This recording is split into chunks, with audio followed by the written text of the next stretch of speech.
Baby, yeah, nah. You see, I'm not tell you. You see, you beg. See things. Hold on. Let me show you. On a Titus fish. Ivan. Hey baby, man. On a picnic. Wow. My baby. Ivano. Yeah.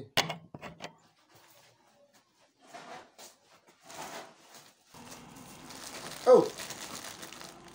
Baby, man. Oh, Jack, quoi.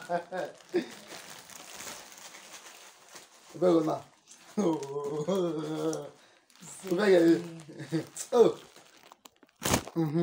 Ivano.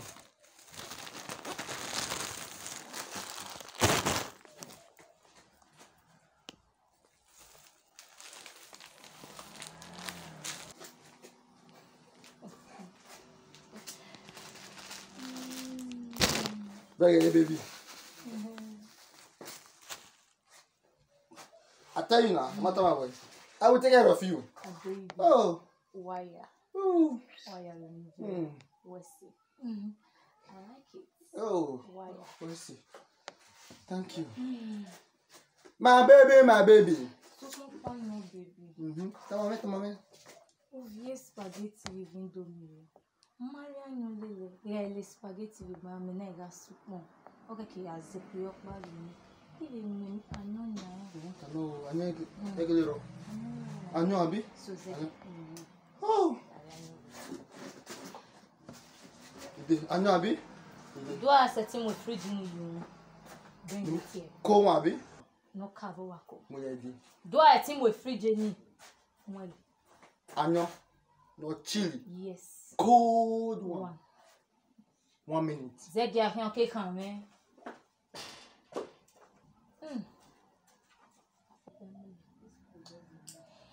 Kawi don. Que viu na história aí.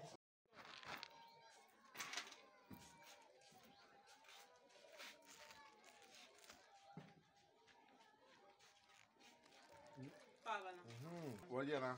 Esse. Onde vai? Uyi não. É? Uyi. Uji. É. Bom que aí. Você vê não aba, coba. Você vê no pia. Você vai no pia. Hey! Hey! Well, you guys be kicking what wrong with her. Why are you so blind? Eh, they to talk about where love is blind. Okay, love is what wrong said. I like me where Ogule la gbona yo ta gbona ya fe. O mari mi o ma so se. O mari mi o ma bu wo se la gbo uji. Eu ia ma gbona na, o me win no bo. Uji la win na we nepa. O di le win na. Win na no aba, coba. Eh, la ya le ta ewe. Uji win na we nepa. E lati are regbe. E o do kro ko ne mo do. É o baba, erere wu. Uyi me erere wu. Do mo no win na we nepa do we mi go win na se kide. Iye to. Everybody put her attention about pride. That don't that be that. É o uji auto na ni. We show ni agbon je ni. Ah. O wa la boya fo na gun ju kan do so se. Uji. Ama o. Uji ero wa. Be o call me wi en ro wa. Awi ero wa. Akoli we. Emi e kon we kwa re. De bu pepe. É o coba. Ya ga do ro wa. Coba. Ah. Àwọn àbúwò àdégbò ara ni àyètò wà hàn máa ìwẹ́. Èdè ní mi tẹ ya máa. Ẹ ìdí wa ìfì bọ́dẹ̀ fún yẹn lọ́dọ̀. Ìyá.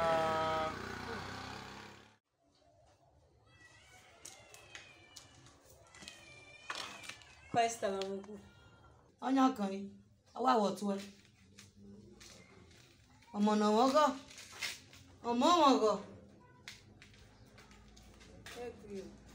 Ẹ zọ láwẹ̀ gbé wọ́n. Ọ̀rẹ́ mi ẹ gbé ìwà wotu e. Bí máa gbó ẹ. Oya ti láti. Wà láti yàn. Ó wà bí ẹgbẹ̀mẹ́ nìyàn.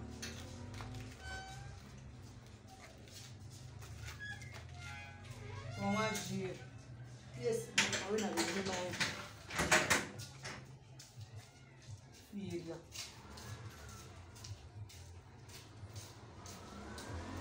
Meu wedding, é uma blend.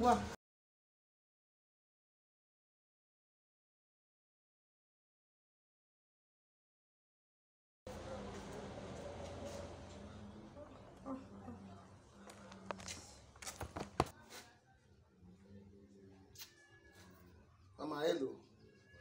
Mama buo. Aí não. O buo não mais não é boa.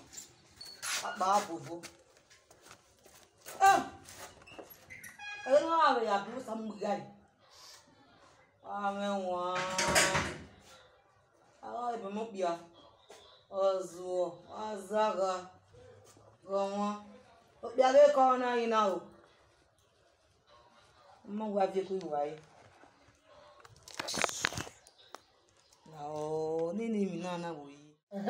What was on? E pa ese ye wi ana yi. E ma we e magazine ni u ga wani. E o ni ya ni make na tie. O we o do hin ala o. O we ye gbe ni la wa ni. E pa emi ni me o ni me we. Be ni e magazine o ga ya la wo wa na e. O we na mota. We no ala wa ni. E ma Ya no ji. e magazine we to mo we na ya kian. Bi ma na gbu e. Where buy no guy no where? Yen we magazine ba de kan ya mo. O wa je ya ni mo ri ni ba. O ni o O ni. ya se ma na e o ni me we. You don't know even ya say na e. O wu we na kian me mo wa no we ati that true for you. I know you before. O mi Me boyfriend. ma we. O yi shut up. Me ma we. O yi me. E pa o we boyfriend me nje. Abofioto. Boyfriend you o yi. E boyfriend wa yin o e aso afi wa o. O iwa aso afi wa no wo. O ki ga je. E boyfriend ye no la dia. De uwa ga de ne. Abi. E pa ina ro mo boss mi o. Not be you pay money for circumcision o. Ugbe. Udo wa ile ba ni do wa le halfway. Wa dan kaka kan le no to dey happen. O ma ga re magazine no ri wa ni. O ma ge la wa ya ri. You are a kind girl. Well, who say me you no ya ri? Do who when we say we no ya ri? E magazine me. No na magazine e ma na rent nu abi ma me rent nu we. E papa ya ni. E ba. Uga. Emma, there is a person that demarcates this room and this room. Epa, that is why we are neighbors. Oh, I get the ball. When I bang over, where do you have to magazine and over the ball? Is it good? I know my thing, no pa. A man, no matter. Can you rent in one look at the magazine? Look at. See, let me want the both party this room and this room. Why don't you, what I have the House of Assembly aware? Well, nobody should use this place to turn to a third state House of Assembly. Why you go? Everyone like that man go. Pa ye we kian attorney man. Ya go. Who want like that? E pa ye we kian ya. Go siga lu egbe. Argument lu e wanna do my va. Okay, me ye mu dia ye talking as the speaker of our assembly. Then why ye tell why ye uru ya fe interrogatory words gegbe. Don't back away, show me back away. About my back, man. Why don't you, man? I will remove this roof overnight. If we are renovating or not. If I na your house, no be me want lose. If I magazine. So they can move our go there. I will remove your roof. Well, yari magazine wari. E pa ni ge egbera. Let it pass. Go make better. Say you won. Oh yeah, then it does not break it.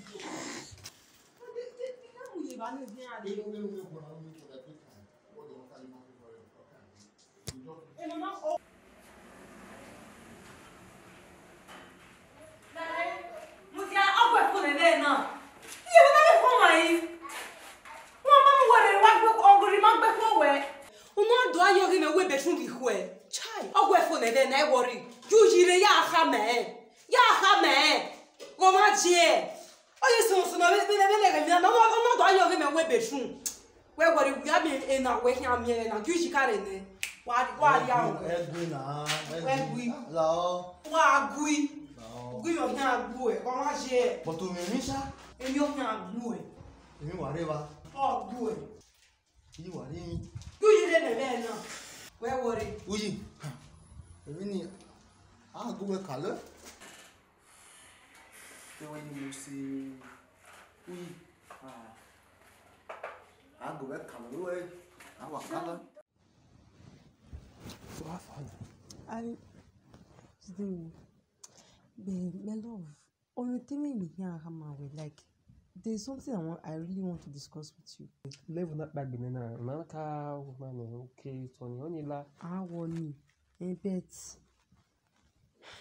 even the landlord the way ya gume gwa bi asi wan na imagine like kakaka every on your bow obi landlord the way keke be dite a neighbor when ore man na imagine like how no ya ge me kakaka obi landlord the way or disturb me egbe bi la lord ni when Tony more rigboto la lord no ro modun no ya mo area owira ndai rari okwisen ni na modun ni na mo area o si ona anyi mere ye mweri ya egbe okay na do yodore ya imagine they like him no kakaka okay don't you know what ya go go okay mutiane we get the show we in Europe ba soon we be tenant in wagbaro wa na omo a lady ni de to mo yan ti eyin me mi no ni we no wa we amia no ya re me de agbe okay kiri ni yo bigbe o ye be memi o ya eri o ya re me Dominic I'm telling you the truth. ye ni tama o ge ni bo na nwe ihu na ri yan na isoko ni yan la limelight ri ni yan mi pe alogun agun yan do house ozo yan jealous we o jealous we do mo mi pe àwọn mo yi wa igbegi kan We sure go on your ban. don't you trust me No, I trust you. I trust him now so there's nothing tell me about my boy I date bi amo korea where Only my taking you know, be sure bets. We know why you again. eze yo iwe jealousy no o ma me pa no go ego ania as in such person u de again o ke na je sele ni have mo je room no salo ba mi na as in no wa pa yin we bu mare we me ka abo but in me ai we ni awa na wa obi la do tin gbe ma gba na ago ego ania Wow. ya ago ego ania ona mi pe so we are free now. Okay. Oh, wow.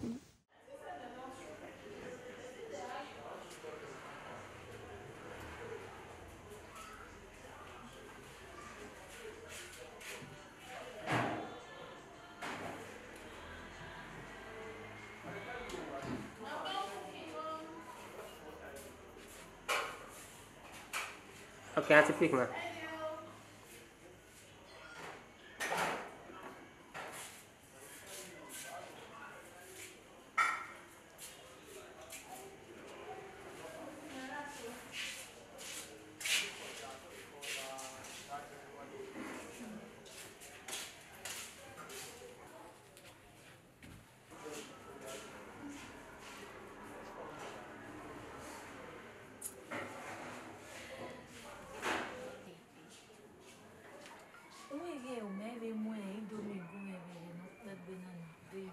Ya morreu.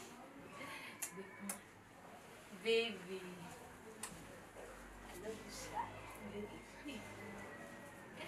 A baby. Okay. Close to. Any idea, no? Yes. One moment for. We never yeah. Agree, what you understand? Okay, who make me understand it now? Ma, sorry. Maybe you everywhere.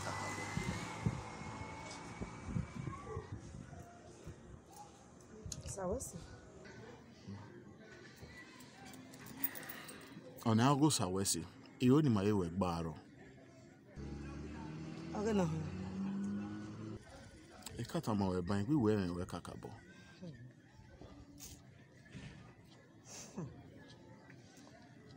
Yeah. The truth is that am I ready for any relationship now? Because I will nikado, no favor error. I don't understand. Especially when you are anyway just in my money. Yes, so I'm misbehaving, yes, so I'm malfunction. So I don't think I am ready to give in for any try. That's just the plain truth. You having a child, what the man damning you when you get it?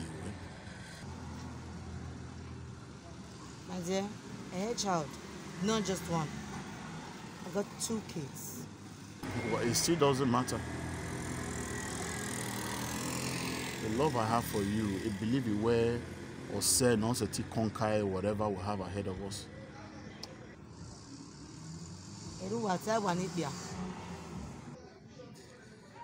Yagiu. That's a tea I feel your well would you make an area. Imagine na biani de can carry. I have reggae blues in the banana. Even the book at the end make berane. You understand? So at the end, I was me wow.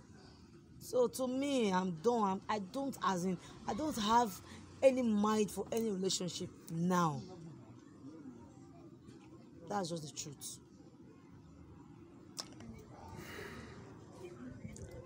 Yeah, it's a two. Now you feel your worry. Make an ajave you where you get him with me.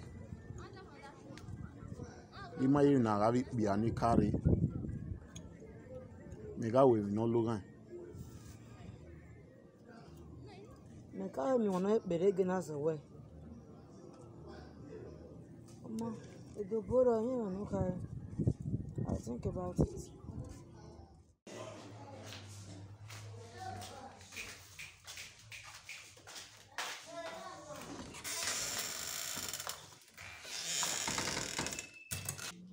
He.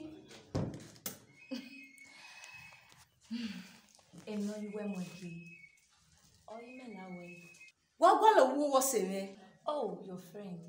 They know say where you see me. Ose. I worry, I reckon you. I'm on here, good one over. No, dey worry.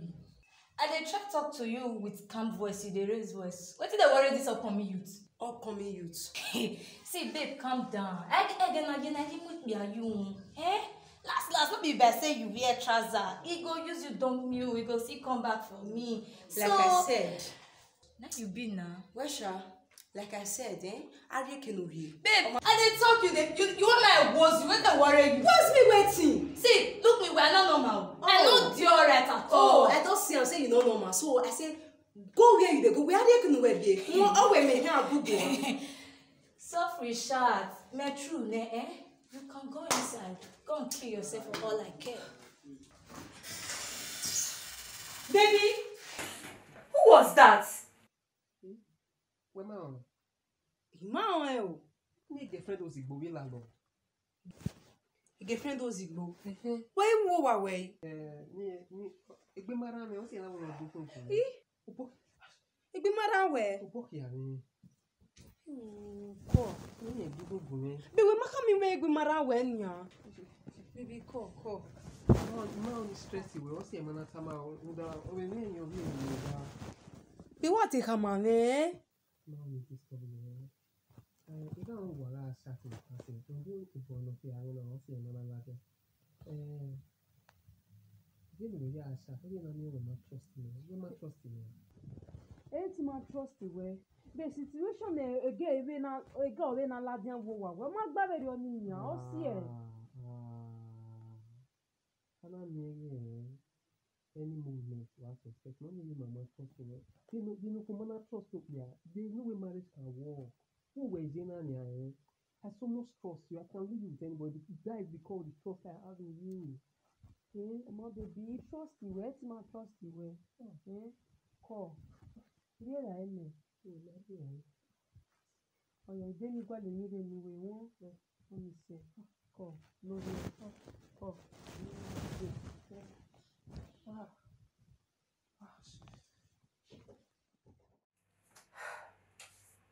Baby, you know understand. Imagine they understand the no. But we mama Ivana, imagine they understand the kakaka. Eh?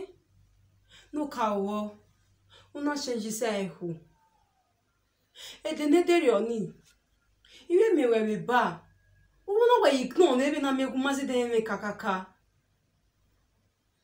We na jeveri oni imagine. Yeah. Okay, Naja. Tell me I'm sorry, right? But we are not meant to nag. Don't you trust me? Time nag. You might trust me. You trust you way. But so we trust him here. What is the point? You trust we so ma. When you joue avec ça non.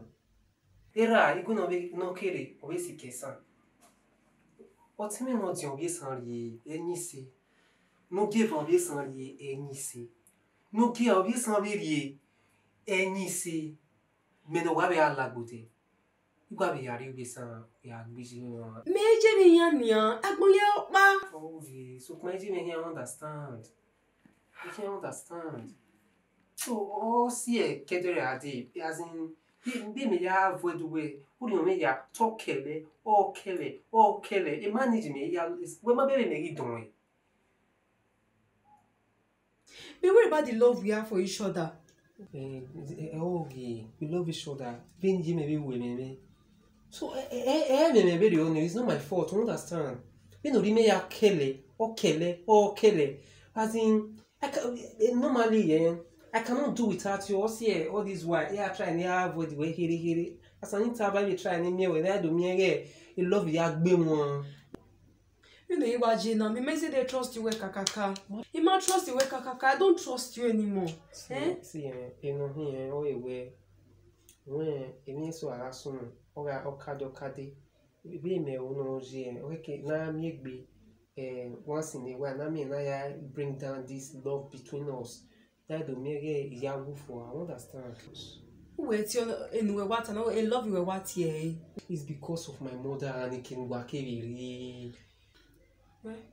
On my hand, in hand are you? Oh, you no kind. Oh, no, I love you so much. Where do are you?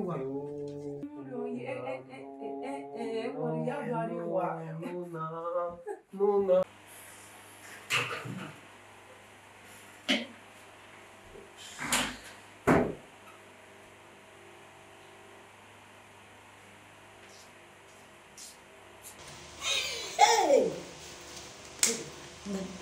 Good.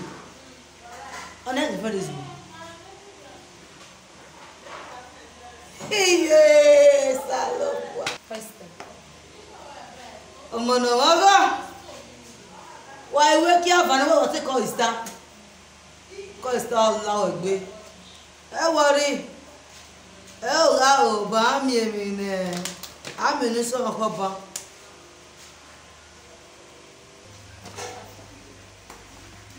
Afa àpò ọ̀hún. Ọ̀rẹ́ Mariona. Wà ẹ̀wẹ̀ kan pa. Inú wáyé ehun dé náà. Ruwa we no gwele ne ki ase ami regbe okobo. Hey! Ave ore. Uji. E ka we gele wata. E ki kwedo. E wari e bana beje. Mi ya bi asodore mu ya mu nko.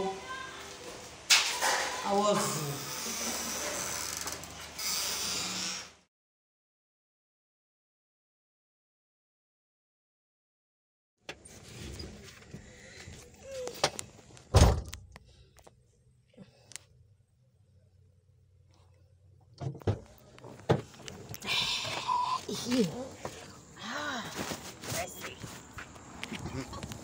I hope you enjoyed yourself. Very well. Yeah. That's good. You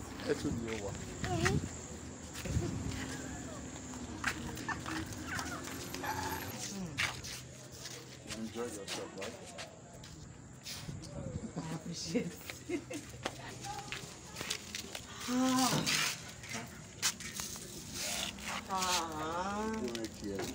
Don't make it. making no here any friend. Man, any all at all, I will open it for you. Hope you had a nice day. Very, very. Voice. It's time I went. You went, Kakabo. You will by run, no set if you will. Voice. I'm very, very. Yeah. I really appreciate. Yeah. Don't mention. I'm proud of you because emi ya no tamame. No worry, Aaron. Thank you for showing me love. Oh, well, Wesley, for giving me the time to prove it to you. I For appreciate. making me be a father to your children. Thank you for showing me love. Oh, well, Wesley, sir, for making me prove it to you. Not the getting me. Yeah, my very good way. And the problem, Aaron, if you were the funny, yeah, bow again, if you ain't in your I love you. I love you too. Yes, sir. Yeah, who you say? Oh, yeah. Even what I'm aware, I'm so sorry for all my stupid attitude always why. Okay, then, no. Yeah. When we are in anywhere, who tell we go time and yeah, PM. We are the art when you know I say every video in super and hotel. We keep having a lot of the time. We love the time. I left home with frustration. Now we discuss with our son again. Woman, you were more. He no mule me. So mate have yane. Ina be ajuwa. We me aso how we are pushing out on again. Na do me again. He won't be because of the law. No problem. But you are. We are Latin. Anything ya well say me around. We are the next thing we are tonight. A grandpa. People believe in me. Oh yeah, we are happy. Those attitudes we are now mega. In a trying this glass understand. See, all remember to Marisha. The truth is that, Adamisha, I would lie to you because you really, really hurt me. Yeah. Because when I love you so much. But I better want you know? So it's a bygone issue. What I do, but you better be. What will the change? What's no? Eh? For just. One of money when you are, I'm stop where I will come here, cheat on me. You know, see, I was just trying to, because of the love I have for you, I was just trying to try and do something to make myself happy. Bye. Baladia. Oh, we are away. I was just trying to make myself. My dear, calm down. I know the game. We were trying to play. Oh, you pepper there. So, more. I know your plan. Let me mind away.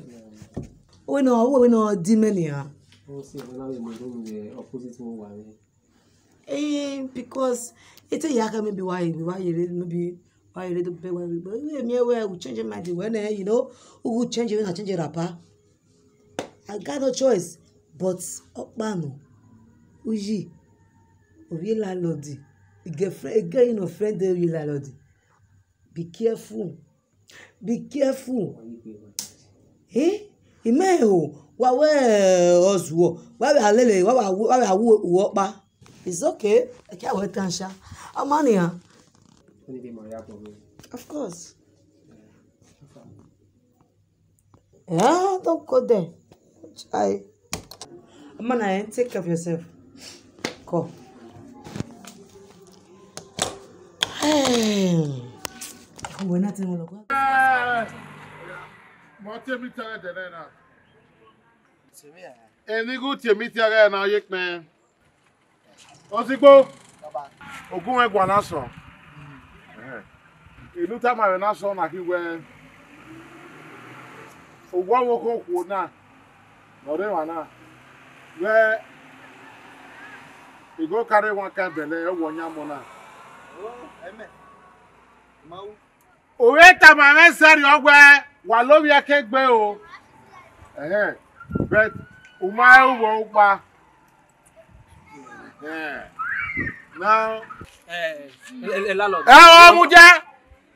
Wetin pa? O so egbe na we. Every man with family meeting now, you stay calm and clear. Now, Oko.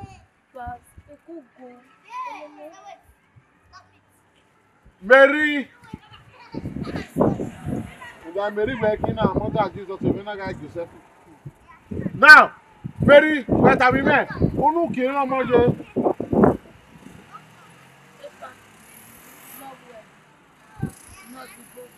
Yera. Bueno, bueno.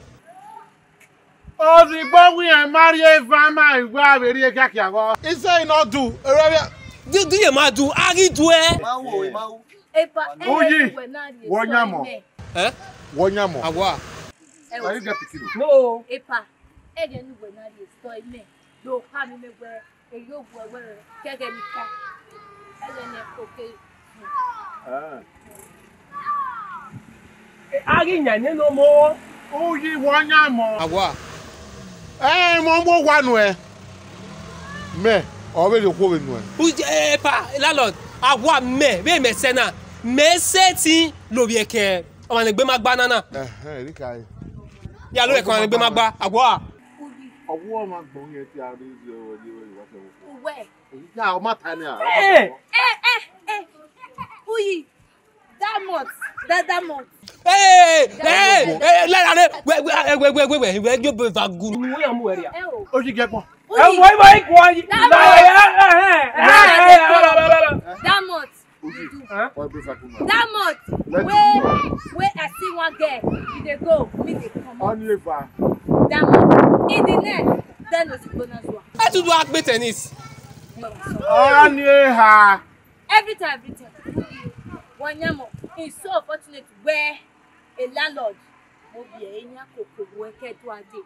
Na in ma kan roni. Ele wa se. Ga so. Iya e mo gwadu e.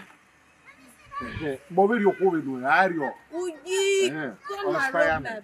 Mo nyamo. It's not possible we mo nyamo. O dey we. O tell me not you. Obi san ri. O ma fun ma gbe. O give an awe reason. O ma we make be man. O give an awe reason. Me ni here no ro na lagbote. Ni je wa be opinion ge. Ihin ari obi edo. Ihin gwa we reason. Agwa. It's not possible. What egbe so Maria as Oh, what money any at titi. Obi san ogwodo. Ona agwodo. We go mona. Ona ho na ogwodo agwa. O ko ma go obi san o ki aka ma no to we to we mu. Yes, you obi san wa boa. Le Lord for follow your husband. Back out of this house. No, I am not. It's not possible. Landlord. It won't run by one hour. You know the way they go. Onyam. We will take off. You understand? Make a call here. We are swimming na ma. Ozigbo. Baba o. Wọ́n rí adé ọgẹ́ hero náà kóògùn ẹ ní yàbò yẹn náà.